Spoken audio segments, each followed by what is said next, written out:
Opa, boa noite a todos. Boa noite, bem-vindo à primeira live do Espelho Grupo Rio de Janeiro, Espelho Rio. Sou Luiz Sapiência, venho representar o nosso grupo hoje. Para quem não conhece, o Espelho Rio estuda as cavernas do estado do Rio de Janeiro, ainda pouco conhecidas aí no meio espeleológico, mas fica acompanhando o nosso canal que em breve vão ter outras lives também, e explicando mais sobre essas cavernas do Rio. E hoje é nosso primeiro evento online. Vamos ter o convidado ilustre, convidar ele aqui, chamar para a tela, o professor Nicolás Strix.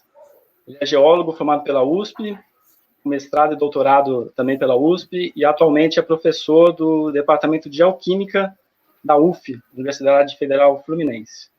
Especialista em cavernas, em estudo de climas, através dos registros em cavernas, e hoje vamos ter a aula dele aí sobre cavernas e mudanças climáticas.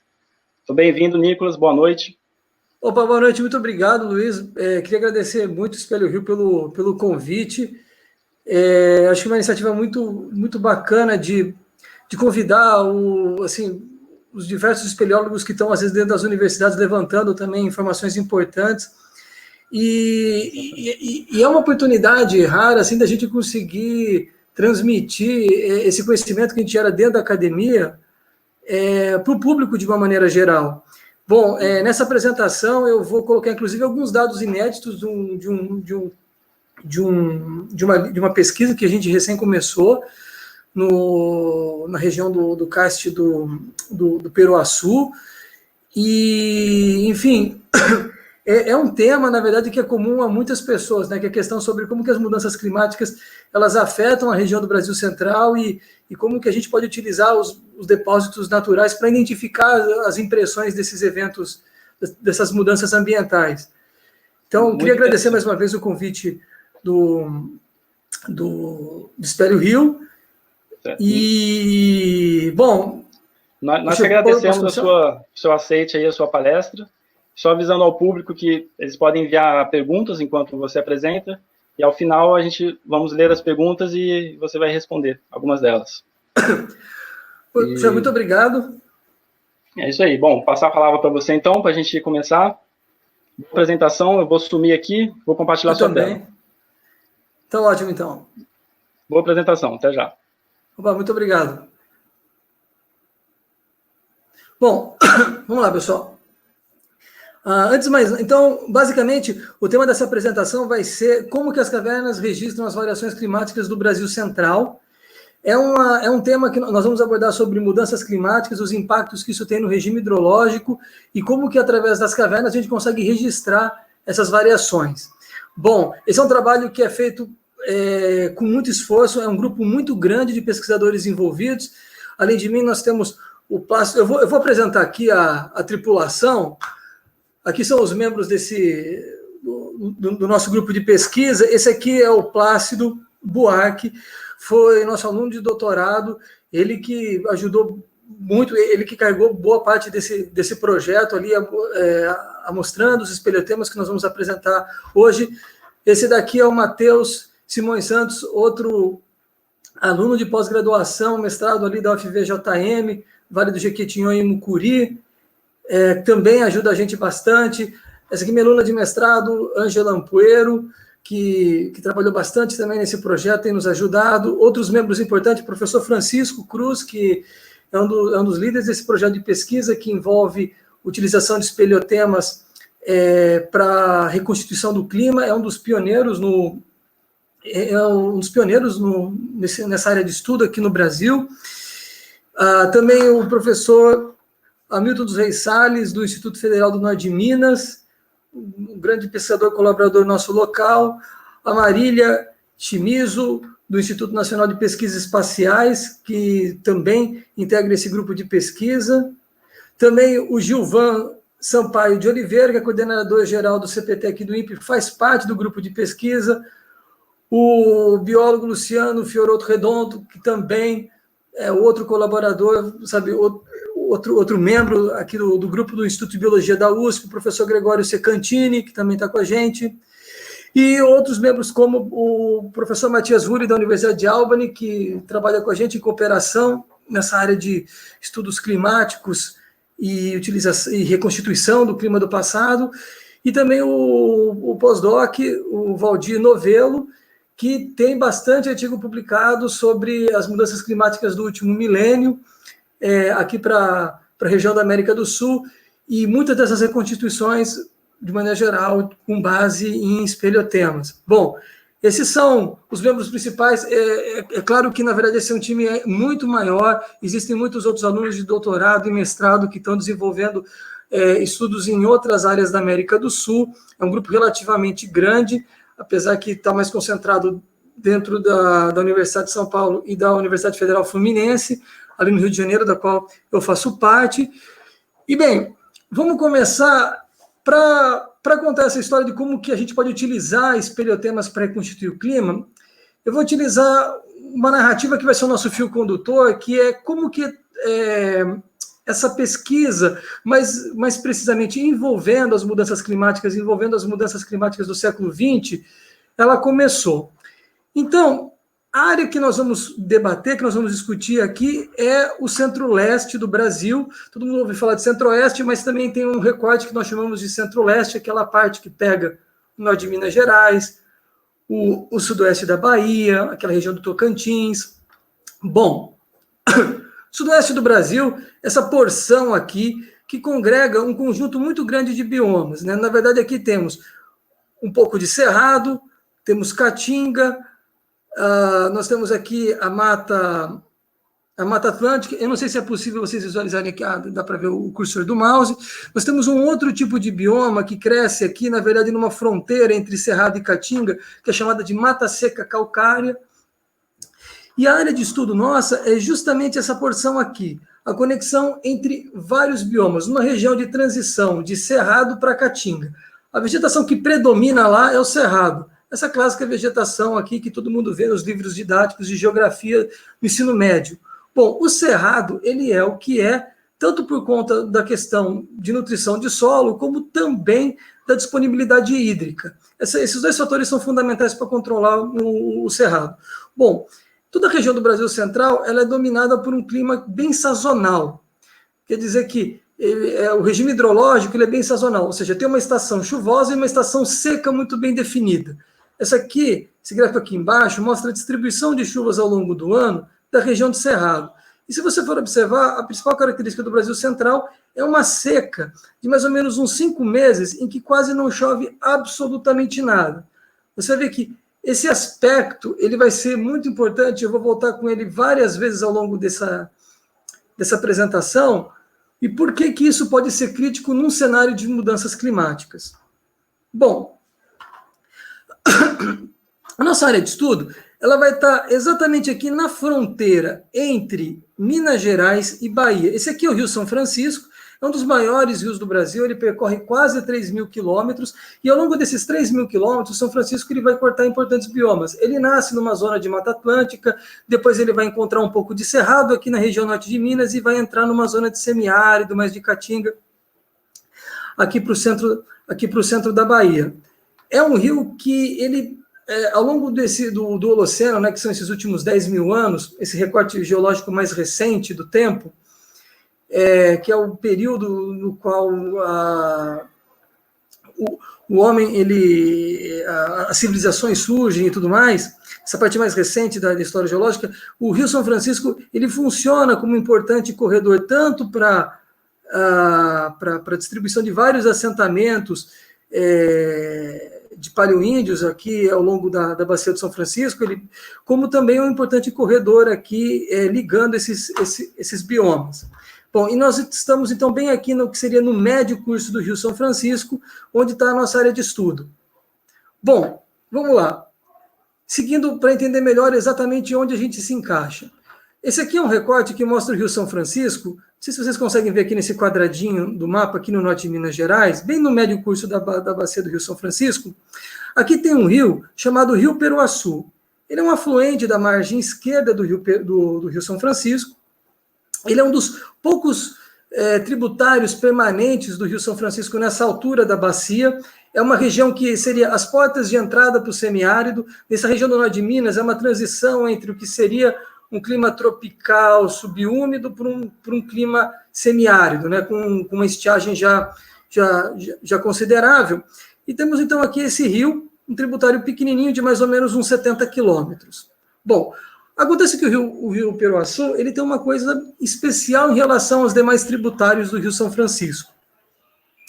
O que acontece é o seguinte: uma determinada porção do rio do vale do rio Peruaçu, o rio ele encontra unidades carbonáticas, ele encontra calcário, que é uma rocha solúvel, né?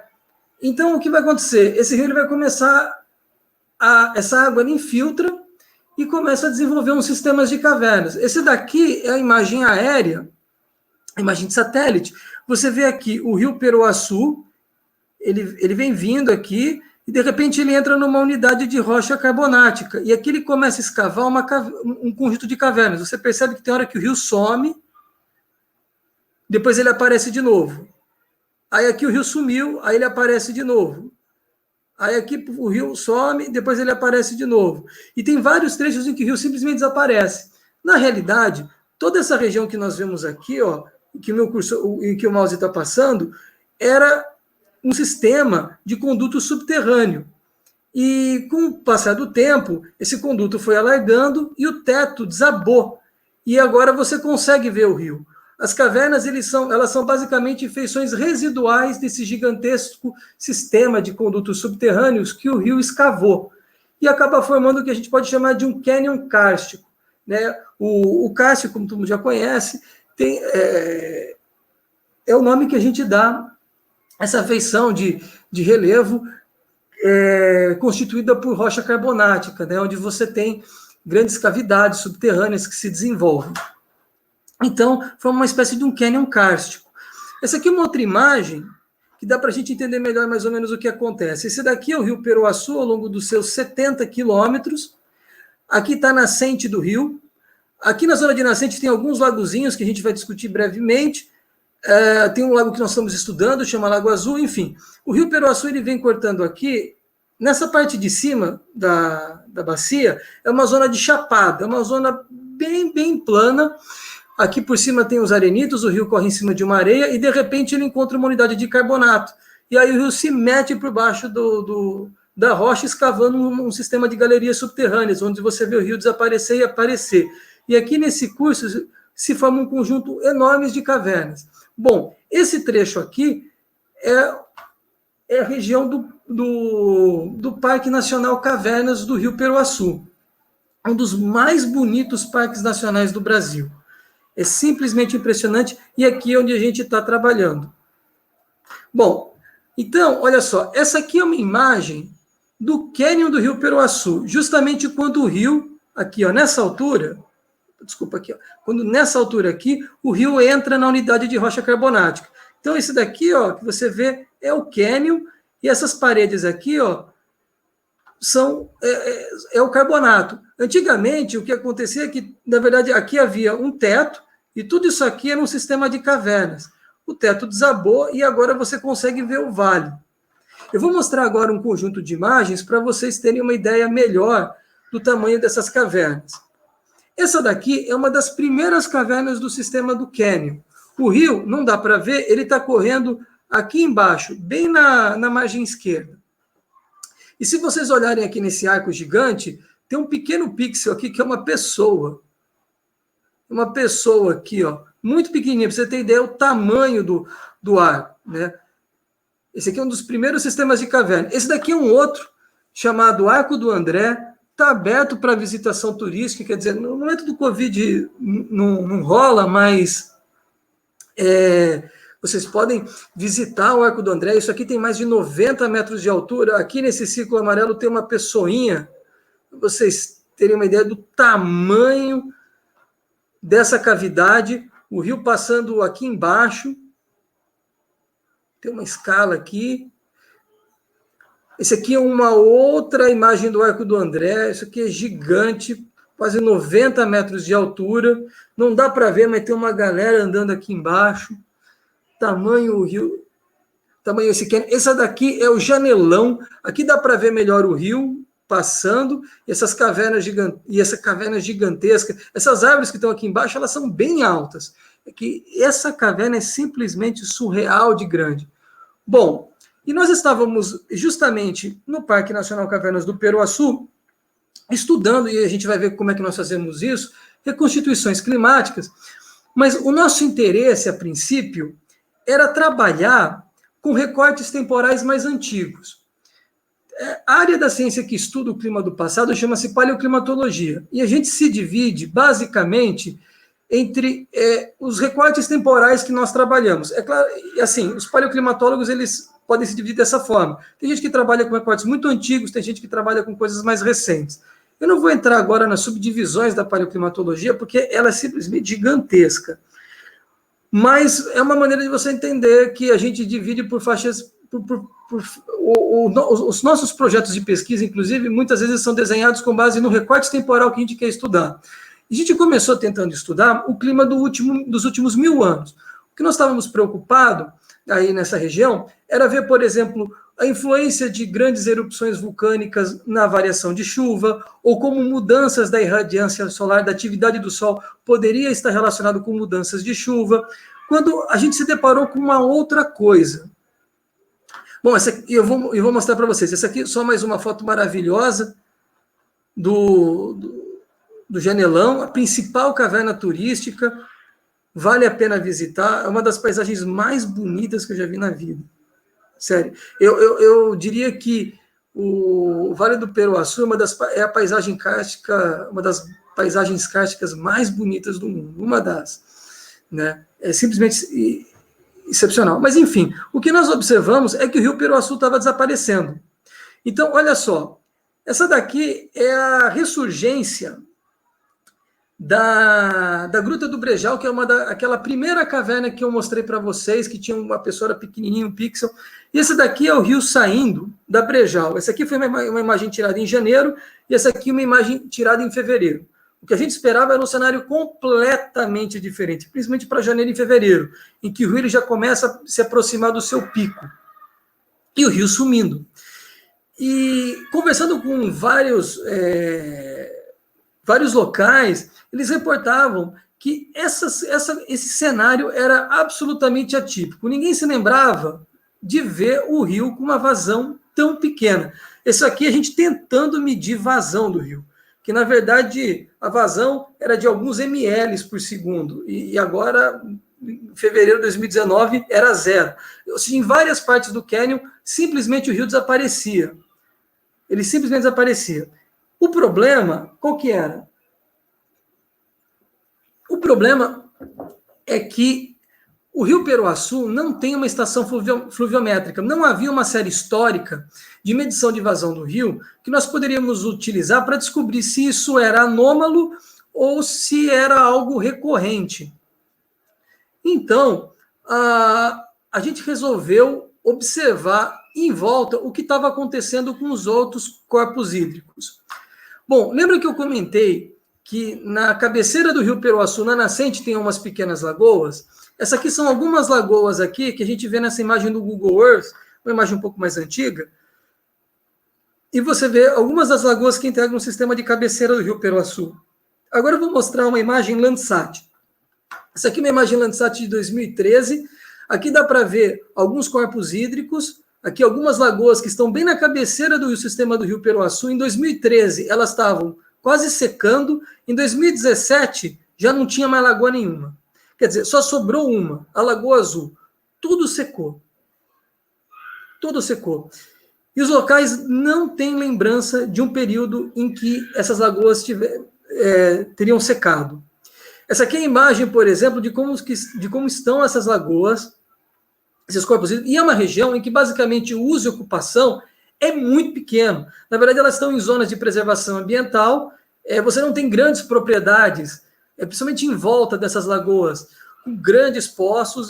Aqui, na verdade, inclusive, é um parque estadual, é o Parque Estadual Veredas, do Rio Peruaçu. E, bom, aqui nós estamos andando aqui no leito seco dessas lagoas. Bom, na sequência, a gente resolveu dar um passo. Além, vamos estudar os rios da região e ver o que está acontecendo com os rios da região. Quer dizer, faz parte de um projeto de pesquisa você primeiro caracterizar a sua região no sentido de entender o que está acontecendo com ela. Bom, esses pontinhos em vermelho são uma sequência de estações fluviométricas que nós coletamos ao longo da bacia do Rio São Francisco. Esse aqui é o Rio São Francisco. O Peruaçu é um pequeno tributário do Rio São Francisco. Aqui tem outro riozinho aqui, o Rio Pandeiros. E esses pontinhos, entre esses pontinhos azuis e vermelhos, tem uma série de estações fluviométricas que nós pegamos. Nós pegamos também estações fluviométricas de outras bacias de drenagem, que nem essa daqui, do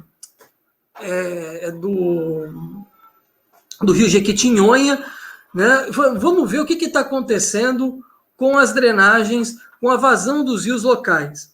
Então, olha só, esse gráfico aqui mostra a série de várias estações fluviométricas de afluentes que estão ali compondo a bacia do São Francisco e do Rio Peruaçu.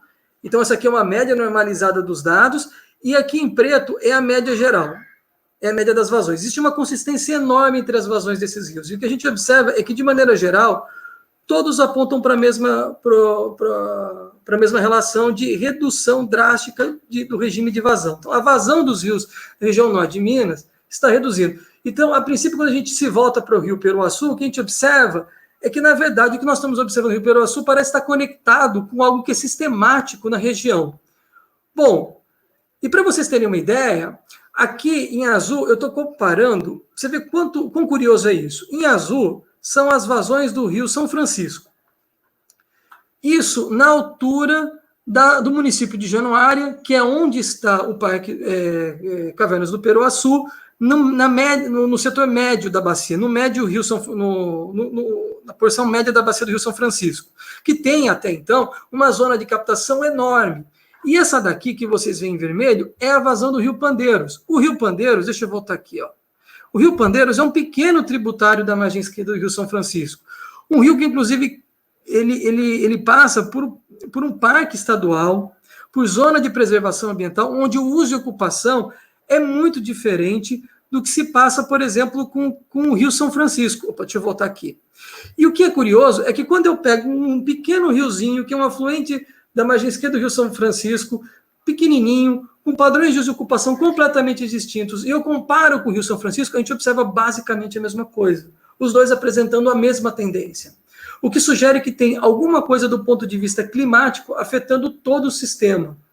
Tanto a ponto que você pode pegar o Rio São Francisco na porção média da bacia como um pequeno tributário e você vai encontrar a mesma história, o mesmo padrão, as mesmas variações relativas até na variabilidade interanual. Bom, na sequência a gente falou, vamos analisar isso de uma forma mais ampla ainda. Vamos sair pegando estação fluviométrica do centro-leste brasileiro. Vamos pegar estações aqui um pouco mais no sul de Minas, vamos pegar estações em Goiás, vamos pegar estações aqui em Tocantins, vamos pegar estações em diferentes bacias de drenagem e ver o que acontece, o que começa a aparecer. Aí, bom, essa daqui são as vazões de Minas, que nós conhecemos. Pegamos em Goiás, a mesma coisa. As bacias de drenagem ali dos rios de Goiás apresentando a mesma tendência de redução. Fomos para Tocantins, a mesma tendência de redução, inclusive com queda mais acentuada a partir de 2010. E para o sudeste da Bahia, a mesma coisa. Para facilitar a comparação, eu peguei a média de cada estado. O mais correto seria eu pegar a média por bacia de drenagem. Assim, por exemplo, pegar São Francisco, pegar o Araguaia. Mas, no fundo, nesse ponto, dá basicamente a mesma coisa. Principalmente quando eu comparo com os rios de Goiás, que estão conectados com Tocantins na bacia do Araguaia.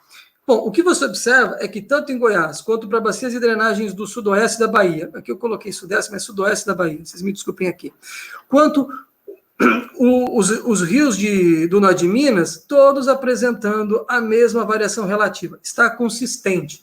Então, a gente se volta para o Rio Peruaçu e começa a observar que o que está acontecendo ali, na verdade, está conectado, muito provavelmente, a uma sistemática redução de vazões que não tem precedente em toda a série histórica medida desde 1940. Desde 1940. Bom, para a gente compreender melhor o que está causando isso, vamos introduzir o conceito de balanço hídrico. Balanço hídrico, balanço hidrológico, é uma relação muito simples entre um balanço entre o que sai e o que entra de água num sistema, como num balde. Você joga água, então tem água da chuva que enche o balde e água que o balde perde por evaporação.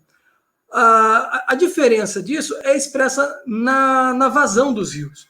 Ou seja, a vazão dos rios depende dessa relação de precipitação menos evaporação. Existe uma relação também do que infiltra. Mas, a princípio, eu vou tratar aqui de forma bem simplificada, apenas usando a relação de precipitação menos evaporação ou evapotranspiração. Né? Que evapotranspiração é, além da evaporação que ocorre da água em contato com a superfície, também é aquela água que se perde pela transpiração dos vegetais. Bom, então, nós pegamos... Bom, para calcular a evapotranspiração, você pode utilizar os dados de temperatura e utilizar equações empíricas que então vão determinar uma relação entre as temperaturas e a evapotranspiração. Aí você tem que considerar o tempo de insolação, que vai ser função da latitude, etc. e tal, ou utilizar os dados de evaporação potencial que você obtém dos evaporímetros de Pichet, que tem nas estações do INEMET. Eu vou te dizer, dá a mesma coisa.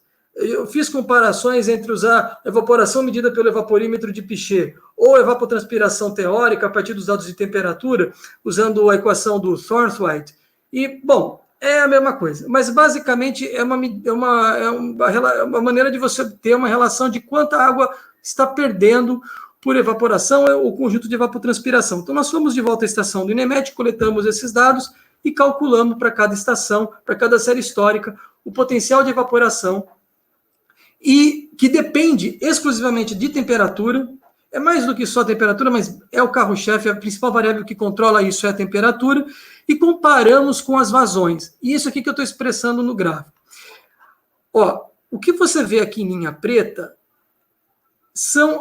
é a vazão média dos rios do norte de Minas, da área de estudo, das bacias hidrográficas no entorno da nossa área de estudo do Rio Peruaçu. O que você vê em azul é o balanço hídrico, precipitação menos evapotranspiração potencial. E se vocês observarem bem, existe uma relação muito boa, principalmente aqui de tendência da redução de vazão com a evapotranspiração, com o balanço hídrico. Então, o que nós estamos observando? À medida que as vazões vão caindo, o balanço hídrico também vai caindo. O que quer dizer que está evaporando mais do que chove. Isso aqui é basicamente chuva menos evaporação, ou evapotranspiração. Tá? Aqui eu estou apresentando usando a evapotranspiração teórica, calculada pelo método, pela equação do Thornthwaite, mas usei também com o evaporímetro de Pichet e a relação dá exatamente a mesma. Em vermelho estão as temperaturas. Perceba que eu inverti o eixo do gráfico, então a temperatura ela diminui, na verdade, para baixo, tá vendo? Para cima aqui, ó, mais frio, para baixo mais quente, apenas para você observar que o que está controlando essa tendência de redução do balanço hídrico é o aumento das temperaturas. É o aumento da temperatura. Temperatura e evaporação andam de mãos dadas.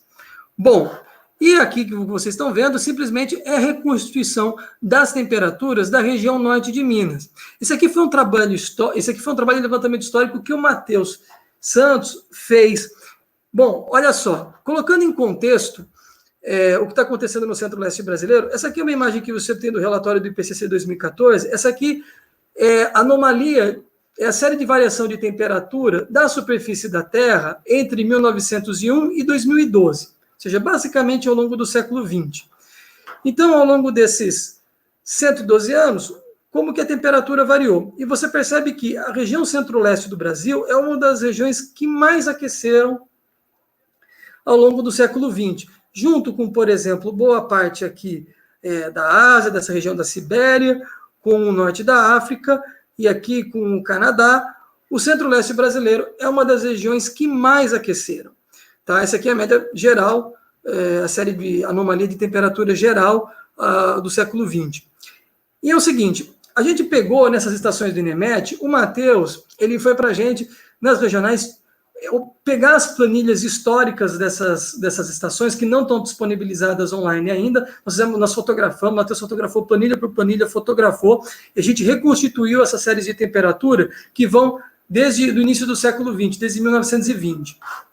Essa série mais antiga, ela tem algumas excursões muito grandes, em parte porque a gente precisa fazer um tratamento estatístico, mas, bom, o que você vê aqui em preto é a anomalia de temperaturas da região norte de Minas. E o que você vê em vermelho é a série de temperaturas global da superfície, ou seja, da superfície continental. Quando você fala a temperatura global da superfície, você tem continente mais oceano. E essa daqui é só a série de variação de temperatura média global de zonas continentais, né? Ou seja, aquilo que não é oceano. Se você olhar de uma maneira geral, existe uma relação muito boa entre as variações de temperatura na região norte de Minas com a série de variação de temperatura global. As duas estão mostrando tendência de aquecimento, tá? Ou seja, isso aqui é muito claro. Então, nós começamos a observar que esse aumento de temperaturas que nós observamos ali na região segue uma tendência global de mudança de temperatura. Isso é medida simples, sem tratamento, medida mais crua possível de estação meteorológica. Eu podia até apresentar uma coisa mais sofisticada com dados de reanálise, mas para ficar livre de qualquer viés, eu estou apresentando a coisa mais crua que tem, a temperatura média das estações do entorno da área de estudo. Né? Pegando uma área de 5 graus. Né? Imagina um quadrado de 5 graus de latitude e longitude, a área de estudo no meio, a gente pegou um conjunto de estações ali, pegamos as séries históricas, tem mais séries históricas que nós estamos por obter, principalmente da parte da Bahia e de Goiás, para ajudar a melhorar, principalmente esses gaps aqui que nós estamos observando. Bom, então, voltando aqui, quando nós observamos essa relação, eu sei que essa foi uma introdução longa, mas basicamente a gente começa a observar que a nossa área de estudo está conectada com uma coisa que tem uma tendência global. A gente falou, putz, vamos focar em tentar reconstituir o clima para esses primeiros séculos, para ver como que essa tendência se relaciona com uma série histórica mais longa, né, que é o objetivo da paleoclimatologia. Né? Então, reconstituir o clima para além das séries instrumentais é fundamental para extrairmos a amplitude natural do clima e delimitar as forçantes internas e internas que controlam o ciclo hidrológico. Em outras palavras, a gente precisa obter séries longas para ver quais são os modos naturais de variabilidade e observar se o que nós estamos observando se desacopla ou não. Basicamente, a ideia é essa. Bom, e aí que estão... Esse aqui ficou uma mistura de inglês e português. Eu tinha essa apresentação em inglês, eu coloquei em português e esqueci de tirar o H. E esqueci de pôr o E. Mas, enfim. Bom, e para isso a gente vai analisar os espeleotemas. Bom, os espeleotemas são basicamente esses depósitos minerais que crescem no interior de cavernas, que quase todo espeleólogo está super familiarizado. Nessa imagem aqui, existem alguns espeleotemas bem conhecidos, existem as estalactites e aqui as estalagmites. Se você quiser lembrar, se não confundir mais, relaciona tite com teto. Então, estalactite é aquela que está no teto. Estalagmite, e gmite não parece com nada, é a que está no chão. Né? Aqui nós temos a coluna, que é o encontro de uma estalactite com uma estalagmite. Nós temos aqui uma estalactite com uma derivação lateral aqui formando uma espécie de uma cortina. Enfim, bom, o que nós utilizamos para reconstituir clima é particularmente as estalagmites, por uma série de razões. Primeiro porque as estalagmites elas têm uma estratigrafia, ou seja, um ordenamento de camadas bem organizado. Se você observar uma estalactite, ela é bem mais complicada que uma estalagmite. Uma estalactite, ela tem, além dela crescer verticalmente assim, ela também tem um espessamento lateral que forma uma estratigrafia bem mais complexa. Já a estalagmite tem uma estratigrafia bem mais ordenada. E aqui eu consigo, então, determinar o que é mais antigo com o que é mais novo que está aqui no topo. E vocês observam que ao longo dessas camadinhas, nós temos camadinhas mais escuras, né? Todas essas camadas registram variações climáticas do passado. O espeleotema forma basicamente pelo gotejamento, que vem da estalactite, precipita um carbonato de cálcio, e nesse carbonato de cálcio que vai precipitando camadinha após camadinha, Existem informações que nós podemos extrair através de análises químicas e de isótopos, que nós vamos ver, que nos dão informações muito importantes e relativamente precisas sobre como variou a temperatura, como variou a chuva, como que variou a umidade relativa, né? Bom, então a pergunta agora é: como que eu posso utilizar um espeleotema para medir a variação de chuva? Ou, mais especificamente, como que eu posso utilizar um espeleotema para medir variações climáticas e ambientais em geral? Veja que nós estamos numa região o que tudo indica, um aumento do potencial evaporativo tem sido determinante para a mudança desse clima, né? Então, bom, para isso a gente usa um conjunto de instrumentos, né? Um conjunto de índices geoquímicos. Eu vou explicá-los brevemente. Não é muito simples, mas vamos lá. Todo mundo, não sei se vocês já ouviram falar de isótopos. Uma coisa que a gente aprende em química no ensino médio, né? Isótopo são elementos químicos. Bom, isótopos são elementos químicos que têm basicamente o mesmo número de prótons, mas diferente número de nêutrons. Lembra que o que determina um elemento químico é o número de prótons. Então, por exemplo, oxigênio. Ele é oxigênio porque ele tem basicamente 8 prótons. Carbono é carbono porque tem 6 prótons, ou seja, o número atômico do carbono é 6, o número atômico do oxigênio é 8. Só que o núcleo do átomo, além de prótons, né, os prótons aqui são esses azuisinhos, também tem nêutrons, né? Geralmente, um átomo ele tem o mesmo número de nêutrons que ele tem de prótons. Então, o oxigênio ele tem 8 prótons, a maior parte dos oxigênios vão ter 8 nêutrons, que vai conferir ao oxigênio massa 16. Só que, eventualmente, existem átomos de oxigênio que vão ter mais nêutrons. Podem ter, em vez de 8, pode ter 9 ou 10 nêutrons. O que vai gerar oxigênios mais pesados. Então, eu tenho oxigênio 16, oxigênio 17 e oxigênio 18. Os três são oxigênios, mas um é mais pesado que o outro. O oxigênio 18, ele tem 2 nêutrons a mais que o oxigênio 16. Bom, isso são os isótopos. Assim como o carbono. O carbono é o mais famoso, todo mundo já ouviu falar. Tem o tal do carbono 14. A massa do carbono é 12. Tem 6 prótons e 6 nêutrons. Mas tem alguns carbonos que, por exemplo, ao invés de ter 6 nêutrons, tem 8. E aí vai ter o carbono 14. Bom, e daí? A diferença entre você ter átomos mais pesados, um oxigênio mais pesado que o outro, vai conferir a esse oxigênio uma certa diferença termodinâmica. Ele vai se comportar diferente, principalmente em reações de mudança de fase, quando ele vai evaporar ou quando ele vai precipitar. Então, a gente pode utilizar a variação entre os isótopos para traçar determinados processos. Eu estou tomando mais tempo para isso, porque isso vai ser importante para entender como que a gente vai utilizar espeleotema para medir variação de chuva. Bom, eu vou passar, não precisa decorar nada disso, mas assim, a gente mede a variação de isótopos de oxigênio através de uma notação chamada delta-18.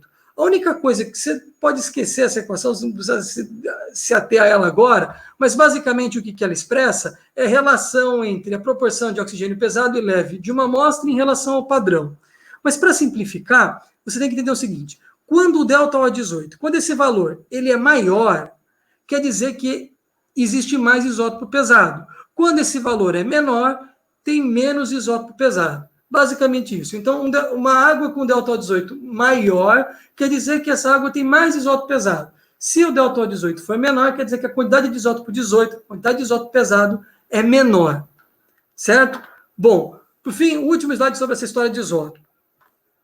É o seguinte, no ciclo hidrológico, a composição desses isótopos de oxigênio vai mudando ao longo do ciclo hidrológico. Então, por exemplo, a água do mar, ela tem, por definição, um delta-18 de 0. Quando evapora, os isótopos leves vão preferencialmente na fase vapor. E à medida que esse vapor vai avançando no continente, ele vai extraindo e vai ocorrendo precipitações. E quando ocorre precipitação, quem vai preferencialmente são os isótopos pesados. Você pode fazer uma analogia que você tem pessoas leves e pessoas mais pesadas. As pessoas mais pesadas, elas têm dificuldade, por exemplo, de se manter, por exemplo, numa fase de nível energético mais elevado. Então, por exemplo, você tem ali uma fase gasosa. Na hora que vai precipitar, os isótopos pesados têm dificuldade de se manter na fase vapor. Então, eles vão preferencialmente para a água de chuva. Ou seja, quando chove, a água que chove, a proporção de isótopos pesados dessa água de chove, que cai é maior do que a da nuvem, do que a que fica. Bom, o que acontece, gente, é que isso gera um efeito chamado efeito quantidade.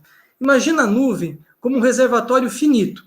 Ela tem ali uma certa proporção entre isótopos pesados e leves. Quanto mais chove, mais pesado eu extraio da massa de ar, dessa massa de nuvem.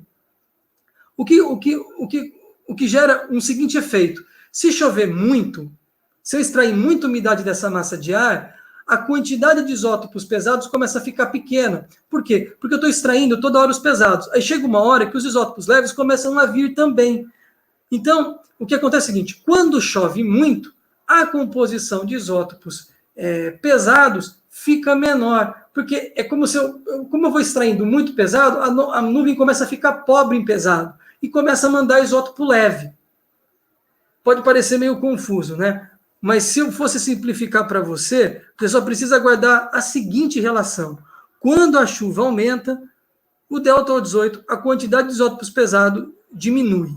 Basicamente isso. Isso nós observamos experimentalmente.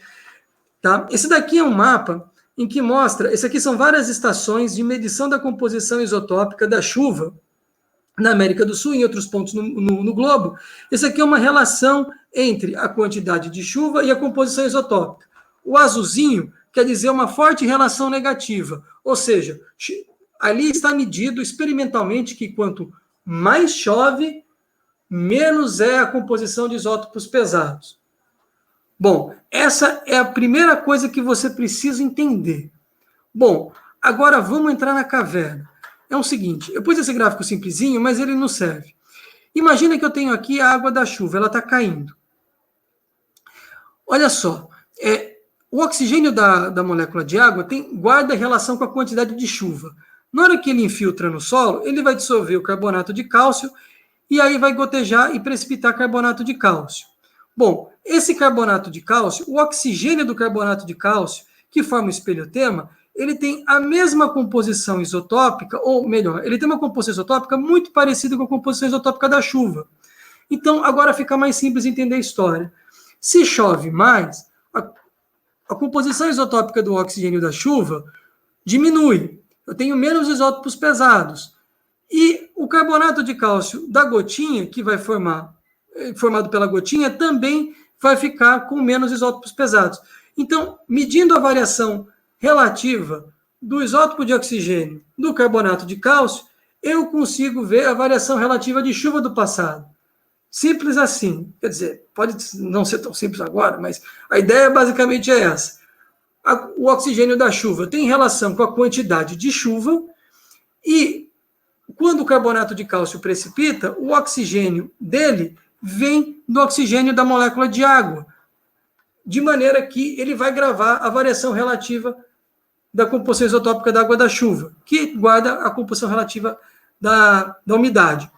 Então, olha só, essa aqui é uma gotinha se formando a partir de uma estalactite. Ela vai gotejar, e nesse momento que ela vai gotejar, o que acontece quando a gota aparece na ponta do espeleotema? A primeira coisa é que essa aqui é uma solução que está cheia de gás carbônico e cálcio. Ou seja, tem bastante íon bicarbonato e cálcio. Quando essa gotinha aparece na ponta do espeleotema, ela vai perder gás carbônico, certo? E vai perder um pouco de água. Bom, quando a gente está próximo da entrada da caverna, onde a umidade relativa é pequena, esse efeito de evaporação ele é muito grande. Então, essa perda de gás carbônico e essa perda de água, está vendo aqui na reação química, vai deslocar a reação. Se água e CO2 saírem, eu vou deslocar a reação para o lado dos produtos e vou formar carbonato de cálcio. O espeleotema é basicamente formado por conta desse tipo de reação. Não é bem porque a gotinha é seca. Que é o seguinte, quando a água infiltra no solo tem muito gás carbônico. Então, a água fica muito carbonatada, ela fica muito rica em CO2. Então, é que nem uma água de refrigerante. Quando você abre, o CO2 que está dissolvido, ele desmistura. Ele sai, né? Você tem aquele sonzinho. No caso do espeleotema, só não acontece o sonzinho. Mas o que rola é que esse CO2 que está misturado aqui, ele se reequilibra com a atmosfera, que tem pouco CO2, e induz a precipitação de carbonato de cálcio. Se você tiver numa zona bem ventilada, o efeito da perda de água por evaporação também começa a ficar grande, certo? E aqui começa a rolar um outro efeito interessante.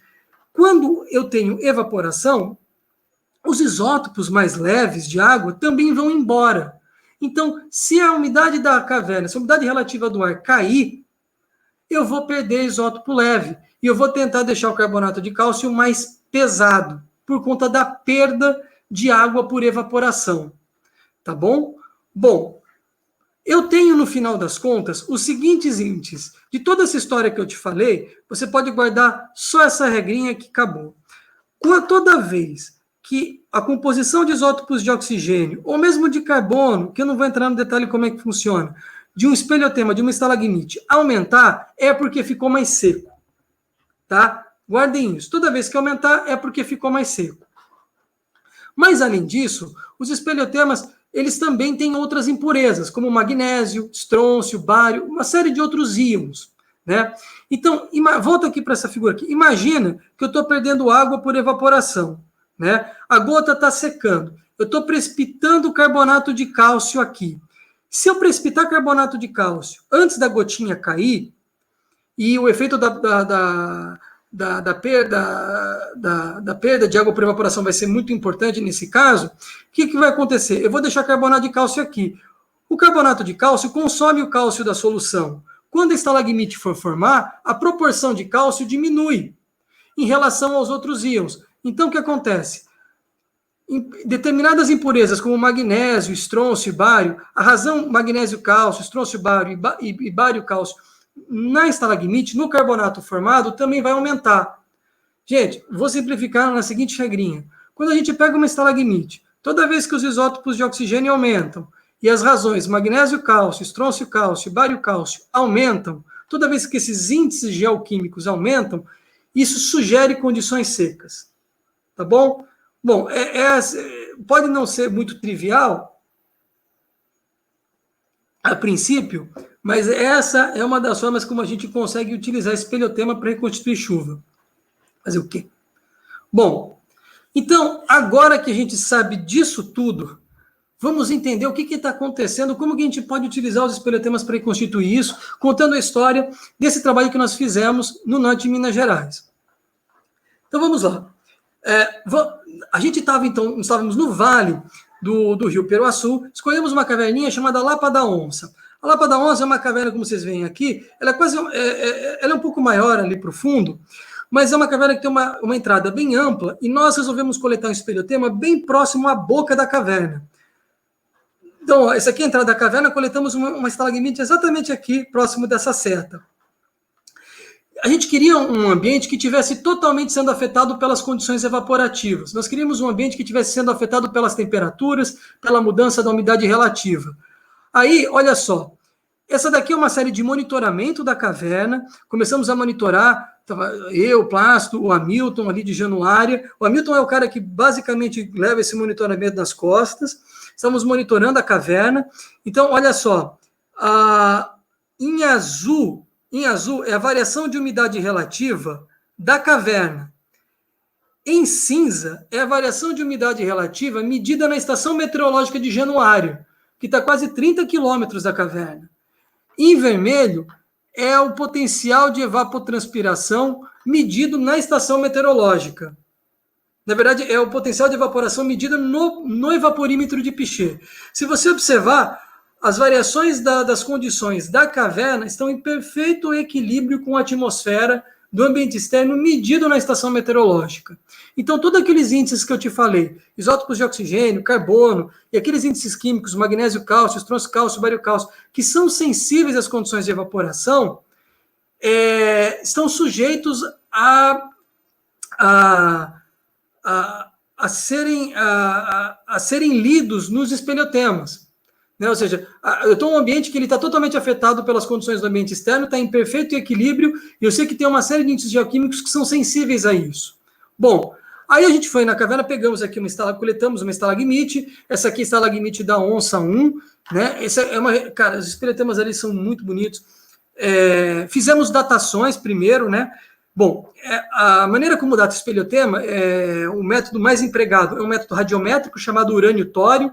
Todo mundo já ouviu falar de carbono 14, é um método radiométrico. No caso dos espeleotemas, nós usamos o método urânio-tório.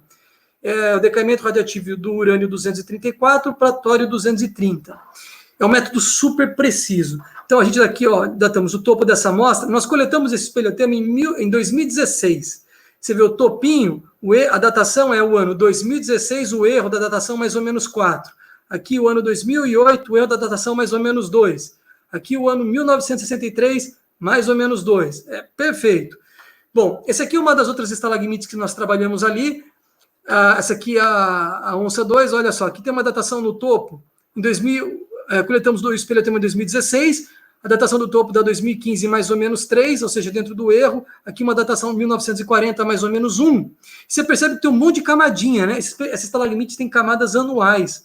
Olha, o intervalo de idades pelas datações radiométricas são de 75 anos mais ou menos 3. E a gente contou 77 camadinhas. Veja, contagem de camada em espeleotema não é muito confiável. Raros espeleotemas têm laminações anuais. Esse é um dos raros que tem. Primeiro, você precisa fazer uma datação radiométrica para provar que se a camada é anual ou não, porque esse fenômeno não é muito comum, tá? Então, fizemos aqui a datação, aqui dá para ver bonitinha as camadas dessa estalagmite, contando a história para a gente da variação do clima no passado, aqui mais detalhes, e na sequência nós vamos fazer as medições de isótopos de oxigênio. Então, usamos aqui um sistema de uma espécie de uma microfresa computadorizada, ela vai avançando a cada 0,2 milímetros, nós vamos coletando uma amostra atrás da outra, nós produzimos mais de 1.200 amostras ao longo do eixo de crescimento do espeleotema, medindo a variação dos isótopos de oxigênio, que, como vocês lembram, espero que sim, representa a variação de chuva do passado. Ou, no caso dessa caverna que está num conduto bem ventilado, ele vai refletir a variação do balanço hídrico, o quanto que chove, menos o quanto que evapora, porque a gotinha naquele conduto está muito sujeita aos fenômenos de evaporação, porque a umidade relativa do conduto cai bastante. Então, o que eu quero com os isótopos de oxigênio aqui é medir as variações relativas do balanço hídrico. Eu espero que os isótopos de oxigênio sejam muito próximos do balanço hídrico. Tá? Bom, e esse aqui são os resultados. Olha que coisa maravilhosa. Em preto são os isótopos de oxigênio.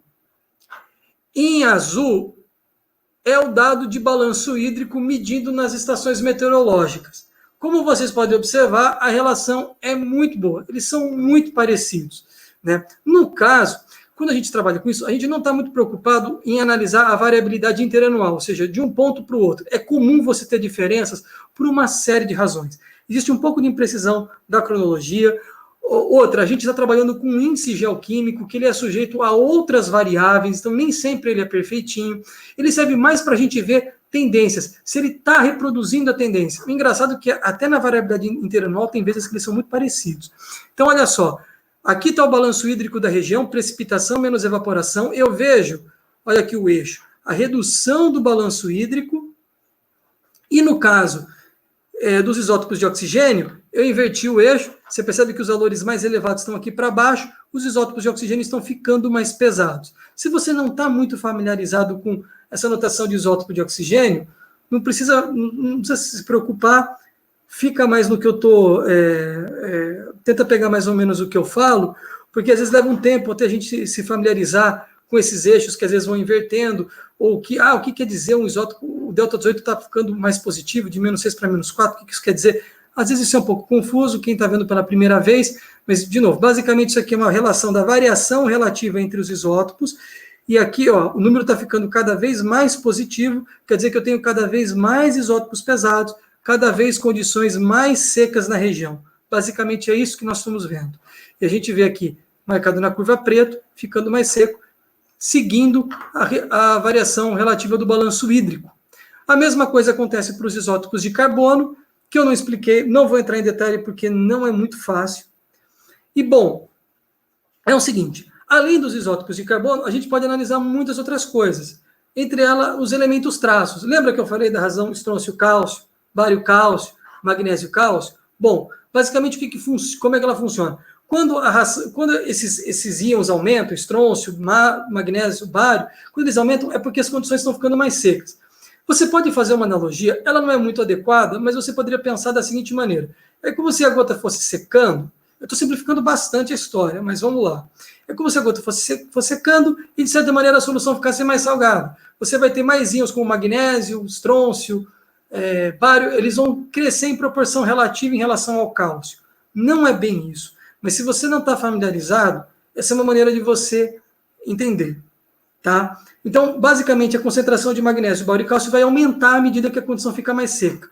Então, o que a gente fez? Bom, eu tenho os isótopos de oxigênio, eu tenho os isótopos de cálcio, eu tenho todos esses índices geoquímicos e todos eles mostram a mesma coisa.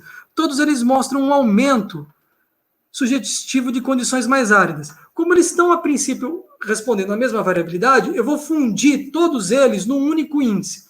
Eu vou utilizar um tratamento matemático, que é análise de principal componente, que basicamente eu vou passar uma função matemática que vai extrair a variabilidade comum entre todos esses índices, ou seja, eu vou pegar todos esses vários índices geoquímicos e tentar fazer uma curva matemática em comum que descreve todos eles.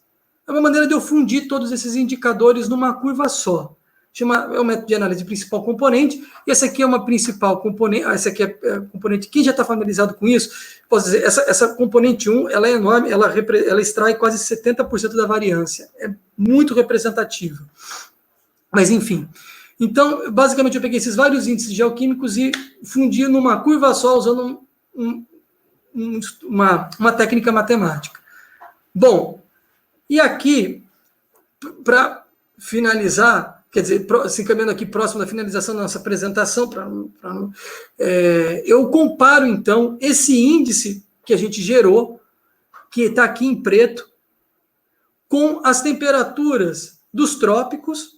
Essa aqui é uma reconstituição que pega desde o ano 1860, ou seja, no final da Revolução Industrial, até agora, em preto, ou seja, a variação do balanço hídrico da região norte de Minas, desde 1840 para cá, a série de temperaturas de superfície dos trópicos, e aqui em azul, os dados medidos na estação meteorológica, que mostra a variação do potencial evaporativo regional. Né? Então, o que eu percebo? Bom, aqui em cima tem um gráficozinho em que eu já relaciono as temperaturas da região com o potencial evaporativo. Aqui nesse gráfico que está aqui, ó, em vermelho a temperatura, em preto a evaporação potencial medido no evaporímetro de Pichet. Então, você já observa que um anda de mãos dadas com o outro. Temperatura e evaporação estão juntos. E a evaporação afeta, em larga medida, o balanço hídrico. E aqui eu estou comparando o balanço hídrico com essa tendência evaporativa e com a reconstituição de temperatura de superfície dos trópicos. O que sugere, na verdade, o que nos mostra de forma até muito clara, que esse aumento de aridez ele está conectado com um efeito global de mudança de temperatura. Bom, e notem que, na verdade, essa tendência ela começa a ficar mais clara aqui entre a década de 70 e a década de 80. Bom, e aqui tem um conceito, gente, muito importante, que essa aqui é uma das figuras mais importantes do relatório do IPCC, que é o seguinte, que é a reconstituição da série de temperaturas, a apresentação da saída dos modelos de simulação climática. Então, o que acontece? Existem vários modelos que foram construídos para tentar entender o clima. Esses modelos foram construídos por uma série de institutos independentes. Tem o Hadley Center, tem o NOAA, tem muitos outros institutos, tem o próprio INPE, o Instituto Nacional de Pesquisas Espaciais, que também tem um modelo geral de circulação geral da atmosfera, que também tem um modelo de simulação climática. Bom, todos esses modelos, eles, primeiro, quando você gera um modelo, você tem que ver se o modelo consegue reconstituir o clima, né? Se o modelo reproduz o que você observa, para analisar se o modelo funciona. Então, olha só, tá vendo? Nesse quadradinho aqui, eu tenho a série de variação de temperatura da superfície continental. Em preto, são os dados observados de temperatura, de variação de temperatura. Esse daqui que está em salmão, essa linha aqui em salmão, é a média, é o chamado ensemble dos modelos. Então, eu tenho vários modelos eu não me lembro quantos modelos eram, e eu faço uma média de todos os modelos, ou seja, para ser imparcial, para não escolher um, eu pego a saída de todos esses modelos e construo uma média, tá? E eu faço uma rodada, e esses modelos são super completos. Eles têm variação de circulação oceânica, tem também dados de eventos de erupção vulcânica, variações de radiância solar, ou seja, as variações da atividade solar são computadas nele. Os modelos, assim, são bem completos. E aí eu pego esse modelo, tudo completinho, com todas as forçantes climáticas colocadas nele, e ponho para rodar. E vejo, o modelo reproduz a variação de temperatura observada, e quando a gente olha, de maneira geral, os modelos eles reproduzem a variação de temperatura. Bom, daí, o legal de utilizar modelo é que eu posso fazer o que eu chamo de testes de sensibilidade. Eu posso pegar, por exemplo, uma determinada variável e tirar. Eu rodo o modelo e falo, olha, modelo, tira essa variável para ver se a curva vai sair igual. É uma maneira de eu ver se essa variável foi determinante ou não. E aí foi feito um teste tirando a forçante gerada pelo CO2 de combustível fóssil. Como todo mundo sabe, esse CO2 de combustível fóssil, ele vem aumentando desde a Revolução Industrial até aqui, e ele tem um papel no balanço radiativo da atmosfera, ele tem um papel de efeito estufa. Eu posso tirar esse efeito estufa, né, essa forçante, para ver se ela é preponderante ou não, se ela é importante ou não no modelo, e é a curva em azul. E o que você percebe é que se você tira o CO2 antropogênico, você não consegue reproduzir essa tendência de aumento, que se expressa a partir entre a década de 70 e 80, exatamente quando nós observamos essa tendência de condições mais áridas na região norte de Minas. Então, essa relação aqui, ela nos mostra que essa tendência que nós observamos no espelhotema, a partir da década de 70, de condições mais áridas que nós utilizamos, que não tem, na verdade, que não tem correspondente, pelo menos desde o século XIX para cá, ela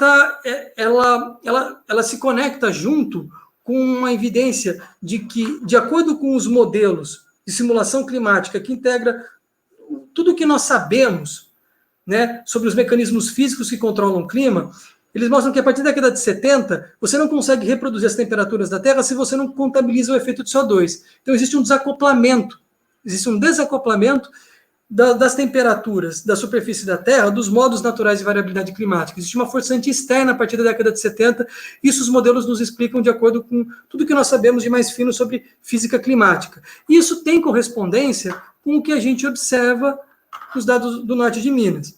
Nós temos dados mais longos ainda, na verdade hoje a gente já tem até o ano de 1730, essa tendência não tem equivalência também, ou seja, na verdade, desde a Revolução Industrial até agora, essa tendência de aquecimento não encontra correspondência.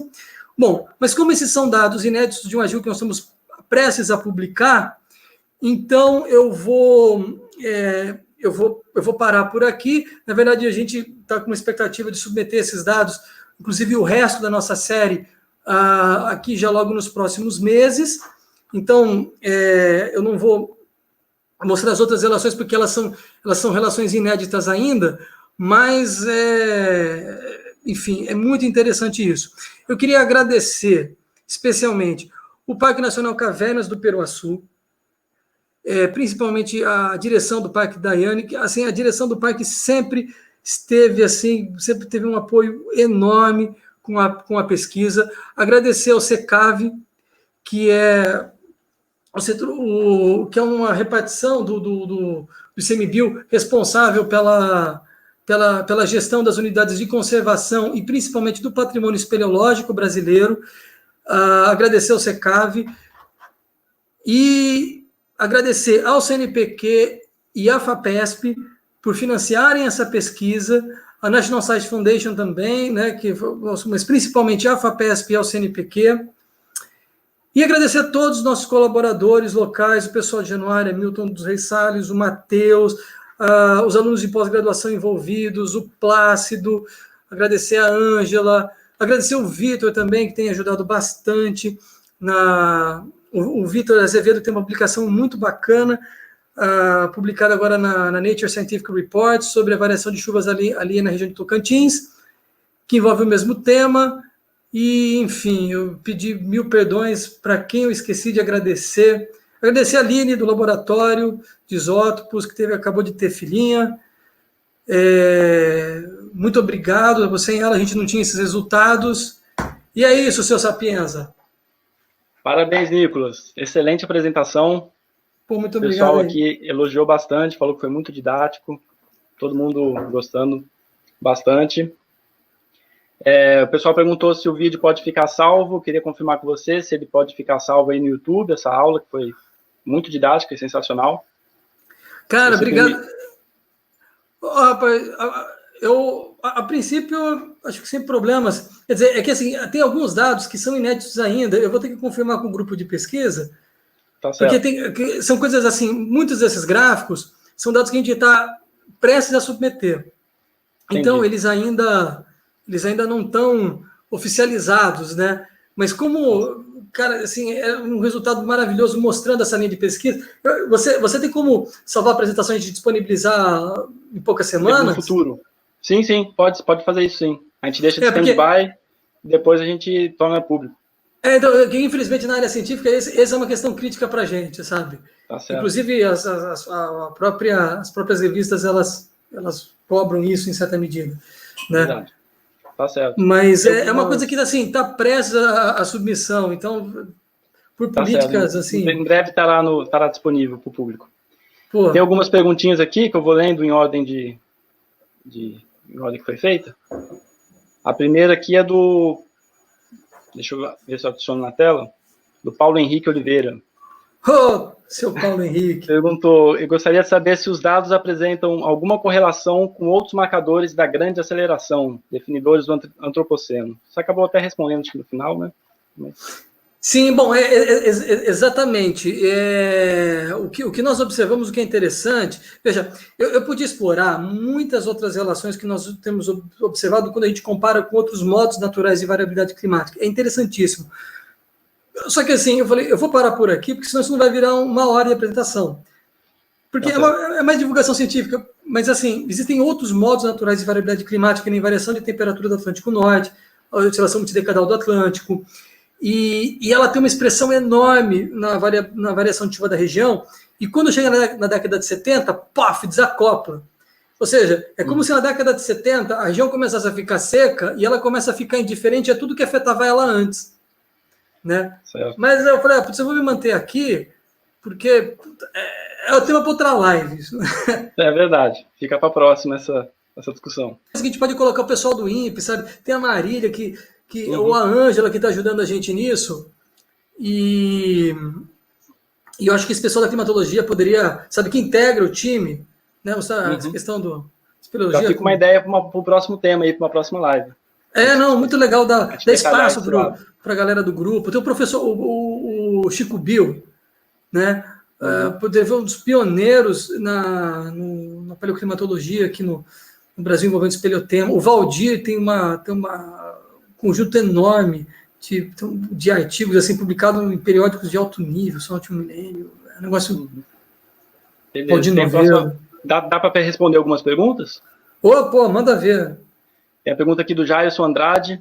Ele gostaria de saber quais são os fatores determinantes para a não precipitação dos layers, né, das camadas do estalagmite, e se é possível correlacionar com ciclos climáticos mais complexos, como os ciclos de Milankovitch.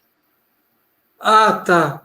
Por deposição, o problema é o seguinte, para você, os ciclos de Milankovitch são ciclos muito longos, né? Então, o ciclo mais curto, que é o ciclo de precessão, ele tem 23 mil anos.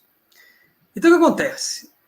Você teria que ter um sistema de uma estalagmite com laminações anuais que cobrissem dezenas de milhares de anos. Já não é muito fácil isso acontecer, né? Na maioria das vezes, o espeleotema não forma camada anual por uma razão muito simples. Você tem um carbonato de cálcio formando ali e você tem um retículo, um edifício cristalino do cristal de calcita. Aí aí vem a gotinha. Quando os íons de carbonato de cálcio vão formar, eles já acabam se atracando no edifício cristalino, daquele germe cristalino que está crescendo, e aí esse cristal ele segue propagando no espaço sem marcar nada, né? Os íons vão ali atracando e você não tem uma variação ambiental ao longo do ano sazonal suficiente para gerar uma impressão forte no cristal, né? Que permita você ver uma camadinha. Uhum.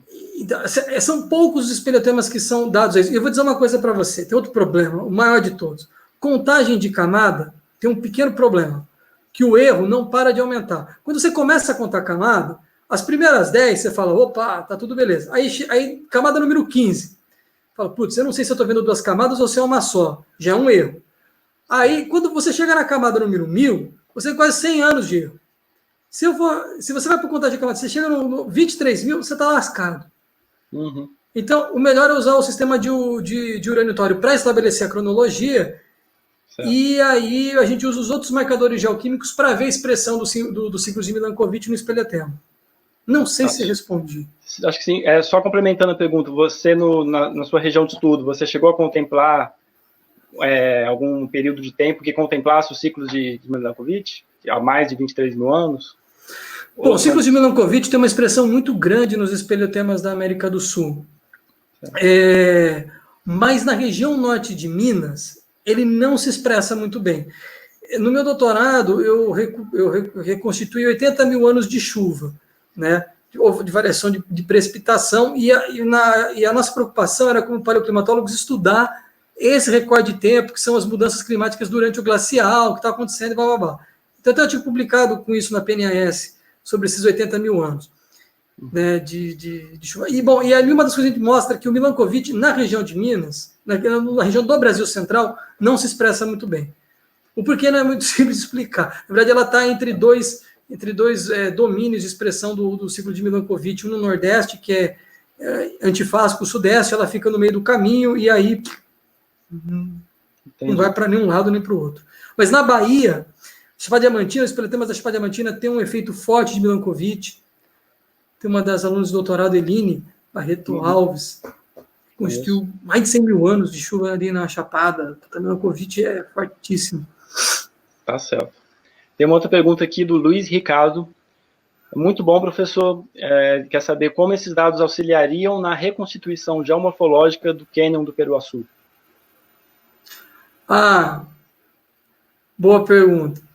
Bom, a evolução geomorfológica, ela acontece numa outra escala de tempo. Eu diria que, a princípio, ela vai gerar um conceito que vai nos permitir, por exemplo, quando a gente usa para séries longas, que nem o glacial, etc., a gente começa a entender como que o regime hidrológico da região responde às variações climáticas da Terra, até mesmo dentro de uma escala geológica. Isso pode ser um conceito importante na hora de você trabalhar com evolução geomorfológica, no sentido de você tentar pensar, olha, eu acho que determinados períodos de maior umidade ou menor umidade podem ser controladores de processos de evolução. Eu vi isso, sabe onde? Na tese de doutorado do Lucas Padua-Sagodinho. Uhum. Ele flertou assim, com essa ideia, em que ele trabalha numa outra escala, ele vê a espeleogênese ali, faz uma live com o Lucas, viu, cara? Vale a pena, assim, para quem gosta de espeleogênese. São Desidério, né? Região de São Desidério. São Desidério. Putz, ele fez uma evolução ali do espeleogenética e determinou uma fase em que o sistema se inicia e tem relação com umas transições climáticas. E aí na medida que a gente vê isso, ou seja, que, putz, quando está mais frio, deve aumentar a chuva, etc. Então, você pode ter uma evolução climática, mas numa escala grande de tempo, né? Isso pode, talvez, desencadear pulsos espeleogenéticos. Cara, especulativo. Pode ser. Tá certo. Próxima pergunta aqui do Fernando Moraes. Parabéns pela apresentação. Gostaria de saber se vocês dataram espeleotemas no estado de Tocantins. Eu trabalho com espeleologia aqui e temos uma carência de datações. Puxa, sim, datamos. Esse trabalho foi conduzido no projeto de mestrado agora do Vitor Alves. Inclusive, ele publicou, tem um artigo dele na Scientific Reports, saiu esse ano, né? Saiu finalzinho de 2019. Acho que está Alves 2019 ou Alves 2020. Deixa eu ver aqui. Rapaz, me deu um branco. Ele trabalhou basicamente com espeleotemas ali na região de Tocantins, umas cavernas mais para o centro-sul da área de Tocantins. é uma área envolvendo mais os últimos 2.000 anos, e temos mais espeleotemas coletados, e, enfim, tem o pessoal trabalhando com essa parte mais antiga, para Tocantins. Se tiver interesse, manda um zap. Beleza. O Giovanni Moreira, ele pergunta aqui se você tem alguma coisa para dizer sobre o paleomagnetismo. Se você já trabalhou com isso. Sobre paleomagnetismo, né? Sim. Sim, bom, eu estou com um projeto importante envolvendo o paleomagnetismo. Tem até um aluno de mestrado em Biatã, Shirakawa, trabalhando com isso, que a gente está tentando explorar as estalagmites para reconstituir variações do campo geomagnético. Porque acontece, quando o carbonato de cálcio precipita, existe um pouco de magnetita detrítica no meio. Magnetita é uma praga, ela está em tudo. Né? E ficam uns microcristalzinhos de magnetita, e parte desses microcristais de magnetita vão se alinhar em direção ao campo geomagnético. Né? Você tem um vetor de indução magnética gerado pelo campo, e uma fração desses cristais vão se alinhar. E você vai poder ver variações relativas da intensidade do campo geomagnético ou de excursões geomagnéticas. Nós estamos explorando isso. Essa é uma linha de pesquisa que está sendo conduzida pelo Plínio Jaqueto, do IAG, junto com o professor Ricardo Trindade. Publicaram um artigo muito importante da PNS sobre esse tema. E também tem a Janine, do Carmo. Esses três estão conduzindo pesquisa, mais um tema para uma live, espeleotemas e inversão do campo. Assim, eu estou liderando um projeto, inclusive, do Serra Pilheira, envolvendo isso. Tem vários desafios, não é fácil, porque o magnetismo é muito fraquinho nessas amostras. Né? O professor Francisco também participa, vulgo Chico Bill. Beleza. Próxima pergunta da Clara Farias. Qual a escala temporal que pode ser observada na precipitação de carbonatos que formam essas estalactites? E no sentido de uma relação, intervalo de tempo e espessura das camadas precipitadas? Ela seria intraanual, ou seja, você consegue ver variações sazonais entre a estação seca e úmida. É uma coisa ainda para a gente explorar. No caso que eu apresento, são as médias anuais. A gente tem, às vezes, até 5 amostras no intervalo de 1 ano. E nós estamos fazendo, só que é o seguinte, a gente tem aquela variação isotópica, ou dos elementos traços, e a gente ainda não sabe dizer exatamente qual que é a parte do inverno e qual que é a parte seca e qual que é a parte úmida.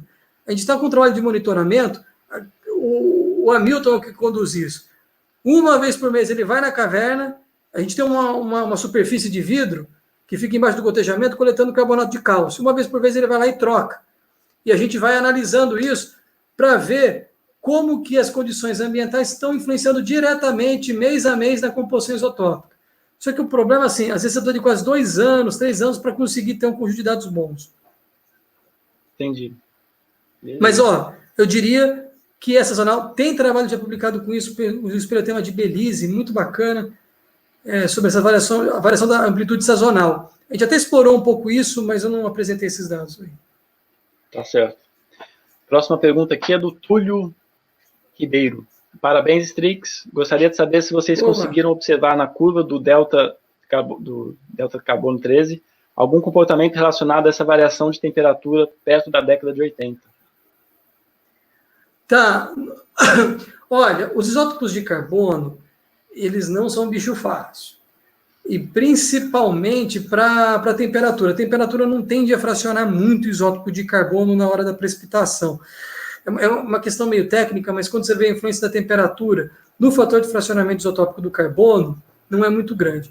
O que deve afetar, que eu estou com uma suspeita muito grande, é a queda muito brusca da umidade relativa.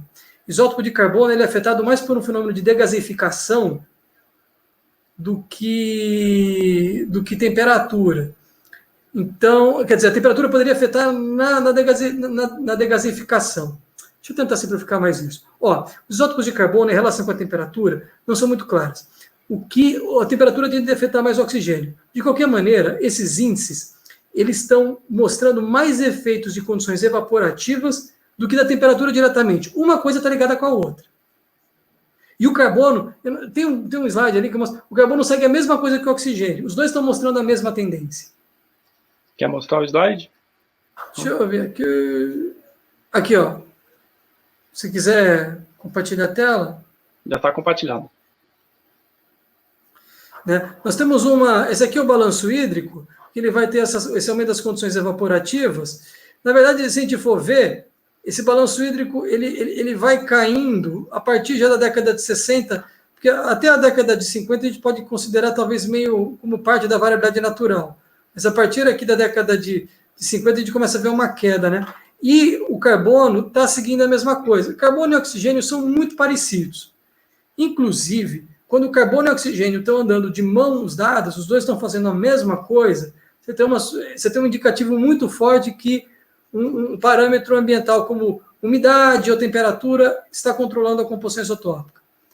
A gente falaria, não sei se ele é familiarizado com isótopos, seria com efeitos cinéticos, né? Tem efeitos cinéticos controlando a composição deles. E, na verdade, a gente busca justamente aqui variação de efeito cinético. Ok. Próxima pergunta do Renato Travassos. Excelente trabalho. Gostaria de saber sobre as relações com Lanina e El Niño nas cavernas, uma vez que temos o limite por datas e tabelas maregráficas.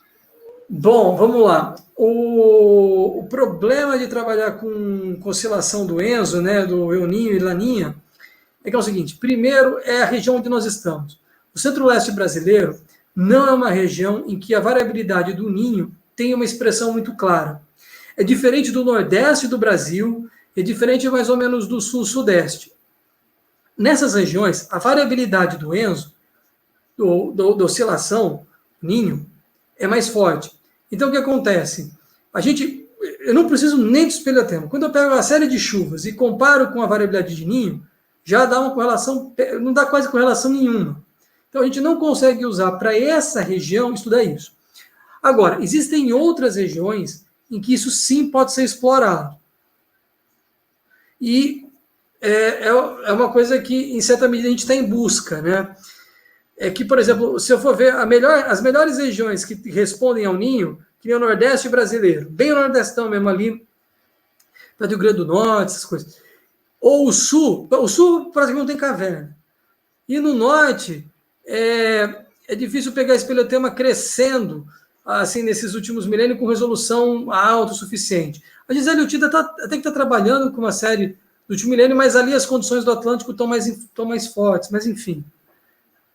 Sabe, isso é uma coisa para os espeleólogos, principalmente ali do Peru. Temos um grande colaborador, o Rames Apaestegui. Vamos ver se ele consegue. Ele está agora com espelhotemas do lado do Pacífico, dos Andes, que é, coisa fina para ver variabilidade do ENSO. Beleza. Porque, sabe o que acontece? Só uma última coisinha. Para você isolar a variável do ENSO, você tem que estar numa região onde o ENSO é muito forte. Senão você não vai ver ele, ainda mais num dado geoquímico. Aí outros modos de variabilidade vão subir, vão ficar mais intensos e você vai se perder. Você não vai conseguir extrair ele. Você nunca vai saber se você está vendo ele mesmo. Entendi. Então, o lado do Pacífico peruano, isso é muito forte. Beleza. Excelente resposta. Uma próxima pergunta do Jefferson Lima. Além do volume de chuva, quais outros parâmetros você considera para interpretar os valores do isótopo de oxigênio? Olha, o principal seria o volume de chuva. Temperatura também pode afetar, mas nas regiões tropicais, essas variações de temperatura tendem a ser desprezíveis. Assim, você precisa mudar muito a temperatura para mudar de maneira significativa o delta O18, a relação dos isótopos de oxigênio. Então, nas zonas tropicais, a chuva. Agora, existem efeitos atmosféricos importantes que a gente chama de efeito fonte de umidade. Por exemplo, se eu estou numa região em que, durante um ano, a chuva vem a umidade vem, por exemplo, da floresta amazônica, e numa outra época do ano, a umidade vem ali da costa no Atlântico, que nem, por exemplo, se você tem um espelhotema numa caverna no Paraná, ou em Santa Catarina, você tem duas fontes de umidade totalmente distintas, os isótopos de oxigênio vão refletir a fonte de umidade, mais do que a chuva diretamente. Porque uma vem uma umidade bem mais continental, outra vem uma umidade mais oceânica, e a umidade oceânica tem uma composição diferente do continental, então ele vai refletir mais uma variação relativa entre as fontes. E, por fim, no caso que a gente acabou de ver, se você estiver muito próximo da boca da caverna, onde a evaporação pode ser forte, se tiver corrente de vento, a evaporação ainda é mais tremenda. Aí você tem... Aí sabe o que acontece? O espeleotema vira um evaporímetro. Em alguma medida. Certo. Beleza. Vamos ver mais alguma pergunta? Da Alice Mendes. Você cita que o aumento do delta 18 na análise geoquímica de uma estalagmite demonstra um efeito mais árido. Oi? Como é que é a pergunta? Não, acho que, não sei se foi uma pergunta. Qual o raciocínio para a interpretação desse valor positivo para indicar essa característica árida? Tá, vamos lá. São duas coisas. A primeira é que quase tudo que afeta o delta 18 que deixa ele positivo tem relação com condição mais árida. É meio que é isso que acontece. Mas é assim. Existe a primeira chamada relação do amount effect, né? A relação entre a quantidade de isótopos e a quantidade de chuva. Então, o que acontece? Quando chove muito, eu extraio muito isótopo pesado da massa de ar e eu tenho uma proporção muito grande de isótopo leve. E quando chove pouco, o contrário. Então, quando chove pouco, o delta 18 já tende a ficar mais positivo. Isso, na verdade, é uma medida, um fenômeno que foi observado empiricamente. O segundo é o seguinte: quando as condições ficam áridas, você pode ter dois fenômenos acontecendo no karst. Um, que eu não entrei em contato, eu não entrei em detalhes, porque tempo, etc. É um fenômeno chamado PCP, Prior Calcite Precipitation. Você imagina que entre o gotejamento e o topo do solo, ali na zona, no sistema vadoso, você tem uma espécie de um aquífero suspenso que alimenta o gotejamento. Quando fica seco, esse freático rebaixa. E aí, essas rotas de fluxo podem interceptar cavidades com ar, ou seja, que estão insaturadas. E aí vai precipitar carbonato de cálcio. Esse fenômeno do PCP pode mudar a composição isotópica do oxigênio, mas não é tão expressivo. E o outro é a evaporação, que é o que está acontecendo na Lapa da Onça. O efeito evaporativo é lascado aí. Na verdade, eu cometi um equívoco. A PCP não vai afetar muito o oxigênio. Esquece que eu te falei. Ela vai afetar os elementos traços. Mas a PCP pode afetar o carbono e o oxigênio, perdão. Desculpa que eu fiz aqui uma pequena confusão na cabeça. O PCP é principalmente para elementos traços. Então vamos lá. Chovendo pouco, o delta 18 fica mais pesado. Tudo bem? E na hora do gotejamento, se ele estiver sujeito a condições evaporativas, os isótopos leves vão sair. Porque na hora que evaporar, você imagina, você tem isótopo pesado e isótopo leve, que nem um cara gordinho e um carinha levinho.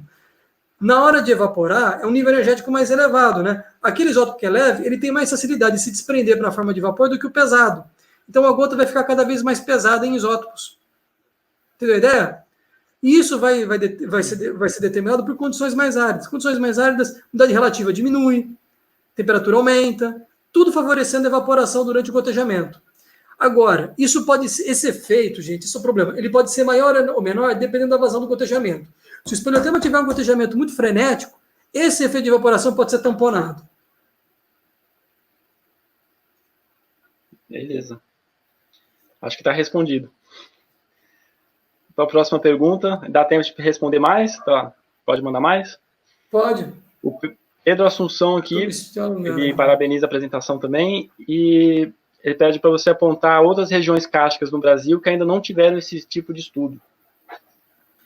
Cárstica, a gente não coletou espeleotema. Ó, rapaz, o seu Chico Bill, ele andou bem.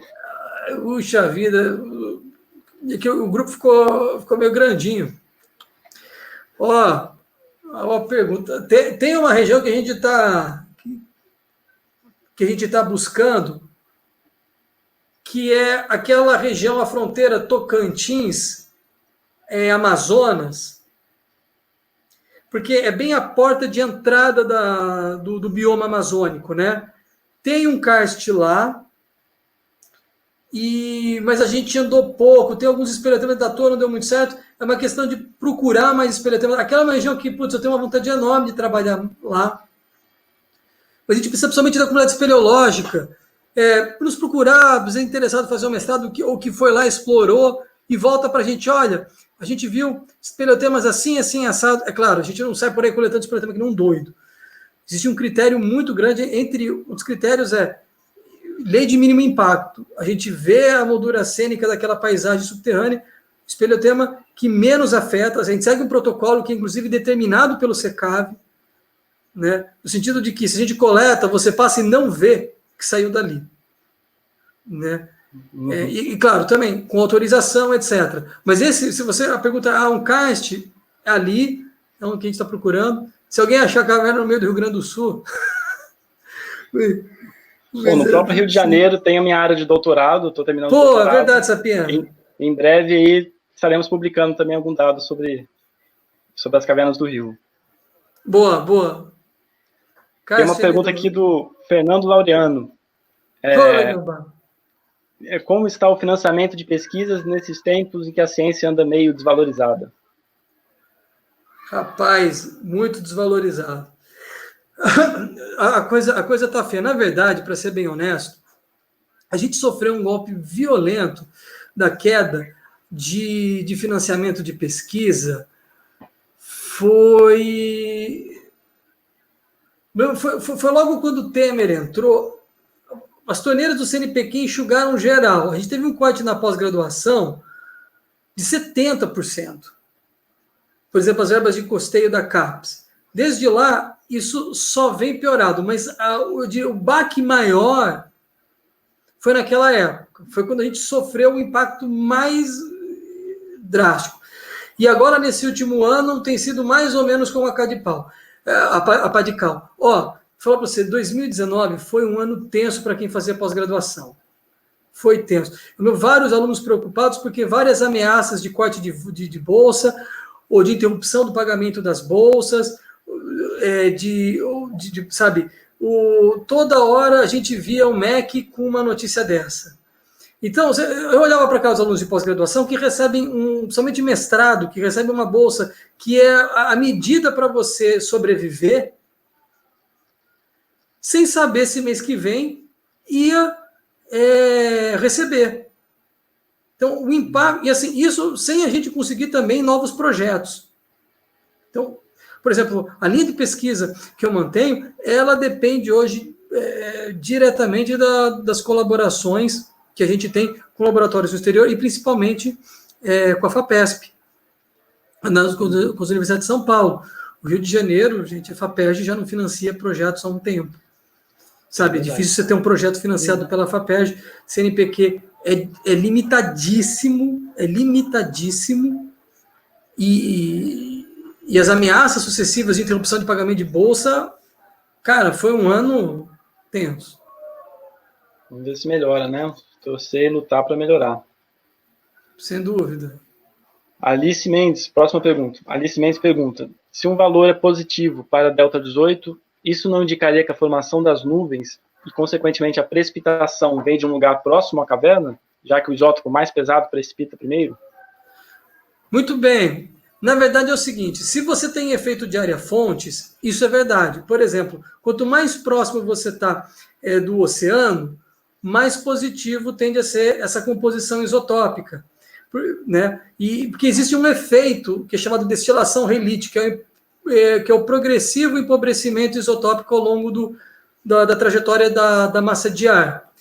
Então, é que nem aquela pergunta, o que fatores influenciam os isótopos de oxigênio? Um deles é esse. Se você está num sistema climático que é sujeito a um sistema bimodal de fontes, eu tenho duas fontes muito diferentes, com assinatura muito diferente, levando contribuição. Por exemplo, eu estou no espelho, eu estou numa caverninha ali, um cavernão ali, em Santa Catarina, não muito longe da costa. Eu tenho umidade que vem do continente e umidade que vem ali próximo do litoral. Putz, essa do litoral tem uma assinatura super pesada e o continental bem mais negativa. Aí o delta 18 reflete mais variações relativas entre as fontes, que são importantes. Eu posso ver que sistema climático está influenciando o quê? Por exemplo, uma chuva mais oceânica pode ser mais ciclone extratropical, né? Enfim, dá para trabalhar. Agora, além dos isótopos, é que eu preguei muito aqui atenção nos isótopos, etc. Mas eu tenho elementos traços, um monte de coisa. Certo. Próxima pergunta do Ricardo Domingues. Professor Pânico, qual o seu chute para o registro climático mais antigo que podemos encontrar nas cavernas do Brasil ou no Peruaçu? Mais antigo? O método uranitório só permite a gente ir até 600 mil anos. A gente já datou esse espeleotema de 600 mil anos. Na tapagem, Caverna do Diabo, a gente pegou uma velazinha de 2 metros. Chico pegou. ele coletou esse espeleotema, a base deu 2 mil, deu 600 mil. Quer dizer, se aquela vela tem 500 mil, e não é uma vela muito grande, naqueles condutos monumentais, se eu brincar de pôr uma ordem de grandeza em cima para o conduto, eu diria que existe uma boa possibilidade da gente ter espelhotemas aí com dezenas de milhão, eu acho, sabe? Se a gente pôr uma ordem de grandeza em cima para a formação de conduto, sabe? Que o Fernando Laureano mesmo, ele fez um trabalho datando a sedimentação, a entrada de sedimento nas cavernas ali da Chapada Diamantina, a Lapa Doce e tudo mais. Eu me lembro que ele tinha uma idade de 3 milhões. Então, a areia, ela entrou num conduto enorme a 3 milhões. O conduto já estava lá. Grila. Esse conduto já estava lá a 3 milhões. E a gente tem um monte de espelhotema que a gente coletou que estourou o método. O que vai nos salvar é uma tecnologia nova que está rolando, que é o urânio chumbo para espelhotema. Que é um método bem simples, que o urânio chumbo serve para coisa muito antiga, mas agora umas melhorias analíticas estão abrindo janela para a gente datar espelhotema recente. Tem estalagmite, cara, do Mioceno da Itália. Com 23 milhões datado por urânio chumbo, eu já vi trabalho assim. Então, é aquilo que eu falei, quem sabe a gente não tenha alguma coisa... O problema desses caixas muito antigos do Brasil Central é que, como eles têm muito abatimento, a maior parte dos espelhotemas são mais recentes, né? Eu não sei aqueles grandes mais antigos talvez já tenham sido destruídos, né?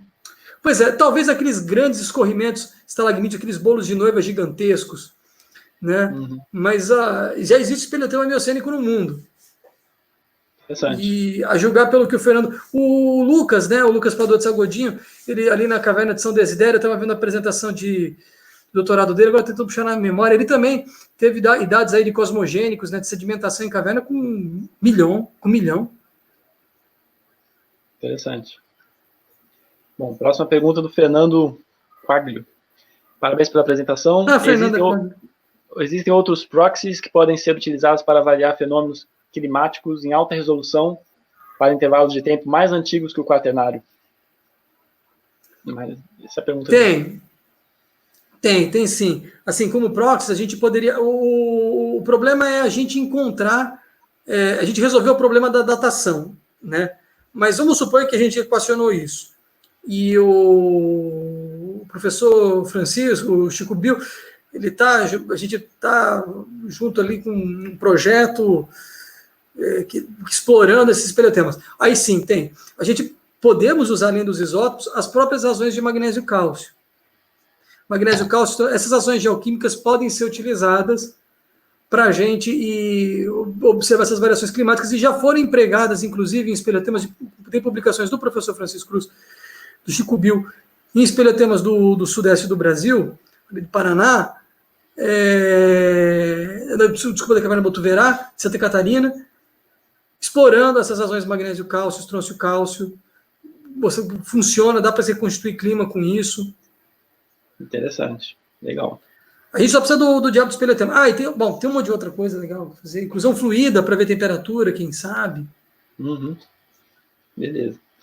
A próxima pergunta é do Paulo Oliveira. Parabéns. Pergunta: muitas pessoas utilizam o termo árido de forma muito solta, mas seja como for, você acredita que em algum momento do quaternário tardio essa região foi árida? Essa é a pergunta dele. Bom, pois é. Na verdade, que nem eu acabei não explorando isso. Existem várias maneiras de você parametrizar a aridez. Um dos mais utilizados é o Palmer-Joss Index, que ele é um índice utilizado desde a década de 60, que é uma forma de você quantificar numericamente essa aridez. Ele foi, se não me engano, inicialmente gerado com equações empíricas para o clima do Arizona, e tem um número bem grande de publicações que mostram esse Palmer-Joss Index aumentando para valores numéricos característicos de zona árida para as regiões tropicais e savana, inclusive afetando no Brasil. Se a gente conseguir estabelecer, que é difícil fazer isso com os proxies geoquímicos, mas se a gente pudesse estabelecer uma relação numérica entre os isótopos e o Palmer-Joss Index, talvez a gente pudesse fazer isso. Quem trabalha com dendrocronologia faz isso. você, através da variação de espessura de camada de árvore, você pode fazer uma regressão matemática e estabelecer uma relação empírica com o índice de severidade de estiagem de Palmer e ver isso flutuando no tempo. Eu só não me lembro na pergunta do professor Paulo, para que escala de tempo ele falava? Por quaternário tardio. Olha, Paulo, eu acho que essa é uma bela de uma boa pergunta. Porque, assim, a gente... porque nós estamos fazendo aqui, que estamos pegando os primeiros séculos, o que a gente faz? A gente pega o nosso índice geoquímico, amarra com os dados de estação meteorológica, observa uma relação empírica e vamos um pouquinho no passado. Né? Vamos pegar, por exemplo, um recorte até da Revolução Industrial para a Revolução Industrial. O problema é que se você se desembesta para o passado, aí você já não sabe mais se essas relações se mantiveram. E fica meio complicado. Eu acho que é uma ótima pergunta. Talvez se a gente debruçar sobre o tema, a gente consiga, quem sabe, utilizar um conjunto de índice geoquímico para tentar estabelecer isso, no sentido de aproximar o índice de severidade de Palmer, que nem o pessoal da Dendro faz. Eu estou aqui a brainstorm, viu? Beleza. Próxima pergunta do PaleoTube. Poderia ajudar a definir qual das áreas fontes influenciaram mais no local estudado? Ele quer saber no seu local de estudo do Peruaçu, quais são as áreas fontes, né, de chuva. As áreas fontes de chuva? Olha, quando você analisa a série climatológica, em teoria, a principal fonte de umidade, ela vem, inclusive quando você faz análise de campos de vento, você pega os modelos gerais de circulação, é uma umidade que vem ali do norte. Você imagina, pegando em linha reta, assim, atravessando aquela fronteira mais ou menos, aquela fronteira Bahia-Tocantins, é uma das regiões em que, por exemplo, a umidade vem durante o período das monções, né? Quando a zona de convergência intertropical vem para sul, e você começa a formar a zona de convergência do Atlântico Sul, quando a ZACA se forma, né, que é o período que a monção sul-americana se forma, existe um corredor de ventos, uma fonte de umidade que parte ali de norte e atinge a área. Mas uma coisa que a gente está começando a estudar também é a influência da umidade vindo direto do Atlântico ali. Vindo do Atlântico? Vindo diretamente do Atlântico, indo para a região. Nós temos já monitoramento, nós já temos quase 10 anos de monitoramento isotópico de chuva na área. E a gente já viu uma relação maravilhosa entre o delta 18 e o que a gente chama de degree of rainout upstream, que é a quantidade de chuva que vem caindo no sistema até chegar na estação. Isso é feito com dado satelital. A Ângela Ampuero que trabalhou com isso. A relação é muito boa. Entendi. Próxima pergunta é da Tânia. Ela pergunta se há estudos sobre as causas desse impacto climático, queimadas, por exemplo. Você fala sobre o impacto das queimadas no clima? Acredito que foi isso que ela perguntou. Se tem ou mudança da cobertura vegetal no clima. Se for, por exemplo, mudança da cobertura vegetal no clima, eu diria que essa é uma área que está em progresso. Porque, assim, quando você substitui a vegetação, você muda o albedo. Então, por exemplo, se você tem uma supressão de floresta, você troca a floresta, por exemplo, por pasto, você muda o albedo. E, na verdade, o que acontece é que o albedo até aumenta, o que, em teoria, vai dizer que a região poderia esfriar, porque você está refletindo mais energia para o espaço. Por outro lado, e tanto é que uma vez eu tropecei vários com trabalhos disso, tentando discutir a relação entre desmatamento e variação de temperatura, o quanto que o desmatamento influencia para o balanço radiativo. Né? Ou seja, o balanço radiativo é quanta energia entra e quanta que sai. E aí, o que vai influenciar no balanço radiativo são basicamente 3 coisas. A quantidade de luz que o Sol manda, a quantidade de energia que reflete para o espaço e a quantidade de energia que volta por efeito estufa. Né? Se você mexer num desses 3 componentes, a temperatura muda. Eu diria que eu não seria categórico em afirmar qual que é o impacto direto da supressão de vegetação em temperatura. Isso ainda está sendo... Eu vi alguns trabalhos apontam que no cálculo de albedo isso é pequeno, outros apontam, mas é que você tem um efeito daquele colchão de ar que o dossel forma, e então não é tão claro. O que é claro quando você compara os dados de modelo, inclusive com estações no oceano, sabe? Eu estou apresentando estações meteorológicas em Januário, norte de Minas, onde a supressão de floresta não é tão grande nesse corte temporal. Ela sofreu desmatamento, mas ela se manteve mais ou menos equilibrada, sabe? E você vê, aquilo está mais relativo aquilo está mais puxando CO2 do que... Eu deveria ter colocado uma curva de CO2. É que ela cai em cima da temperatura. Em cima. Tá certo. A próxima pergunta aqui, acho que é de um parente seu, o Frederico Strix. Meu irmão. Ele agradece aí pela didática dessa aula. Ele pergunta se você sabe se existe esse tipo de estudo no Uruguai. E se sim, se dá para traçar uma correlação de como seria na região sul do Brasil. Cara, pô, Fredão, ó, isso é uma coisa que a gente gostaria, viu? Eu tenho uma vontade de ter uma estalagmite do Uruguai. Eu não tenho muita... Eu já dei uma procurada, inclusive na internet, não tem muitas notícias de cavernas do Uruguai. Eu acho que é uma questão, talvez, de insistir mais na procura ali de um espelho-grupo. Porque, assim, esse tipo de coisa sempre começa com espelho-grupo. Mas, olha, dá muita vontade. E o Uruguai seria uma zona-chave. O Uruguai ele é muito importante porque ele é uma região que é muito afetada pelos ciclones extratropicais do Atlântico Sul. Então, um espelhotema ali, ele vira um reconstituidor, ele serve para reconstituir a influência das frentes frias. Ele é basicamente atacado por frente fria. Então, a gente poderia reconstituir a intensidade dos cold fronts, que são fundamentais para o clima do sul do país, utilizando os dados de um espelhotema do Uruguai. Beleza. Putz, mas sabe, a gente precisa... Faz um tempo que eu tenho uma vontade de dar um pulo no Uruguai, sabe? Dar um rolê para ver se... Tem umas unidades carbonáticas ali. Tem uma chamada Arroio del Soldado, que é do Neoproterozoico ali. Eu não vi cavernas escritas para lá, mas ele tem até uma província no Uruguai que é Minas, que o pessoal faz mineração ali de calcário, tem extração de calcário. Bom, quando você for lá, me chama, hein, pra gente... Pô, bora ali no Uruguai, churrasco, chimarrão e caverna. Isso aí, muito bom. Bom, as perguntas aqui do público acabaram, então acho que já podemos encerrar daqui a pouco. Venho agradecer mais uma vez, Nicolas, pela sua apresentação, foi muito didática, muito obrigado mesmo. Pô, valeu, Sapienza, obrigado mesmo, eu agradeço o convite. Você gravou? Ele fica gravado e eu estava pensando numa coisa, que tem dados inéditos que a gente não pode divulgar, mas eu posso editar o vídeo e deixar a parte que você faz aquela explicação teórica, que ficou muito didática. Pois é, eu tenho uma vontade de disponibilizar ela geral. O problema é que até o artigo sair, eu estou amarrado com isso. Não, tá certo, é verdade. Mas eu tiro esse trecho confidencial, vamos dizer, e aquela parte da aula que você fala dos isótopos, das estalactites, ficou muito didático, a gente deixa disponível para o público. O que você acha?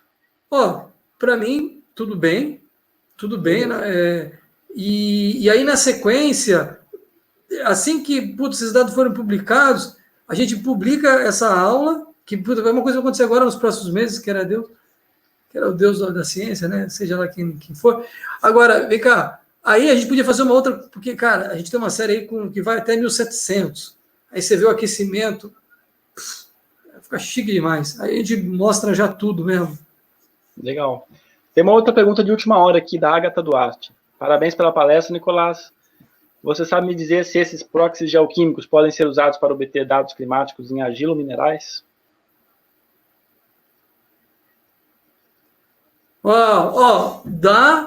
Dá de duas formas.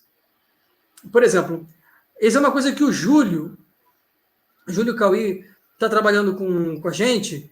Ele trabalhando com cavernas ali no Paraná. É o seguinte, você imagina que você tem uma caverna, você tem uma estalagmite e você tem um conduto ativo. E aí você tem uma estalagmite que cresce numa região que é sujeita a inundações periódicas. Daí você tem uma relação muito simples, em que, às vezes, a argila ela vem toda vez que tem uma grande inundação.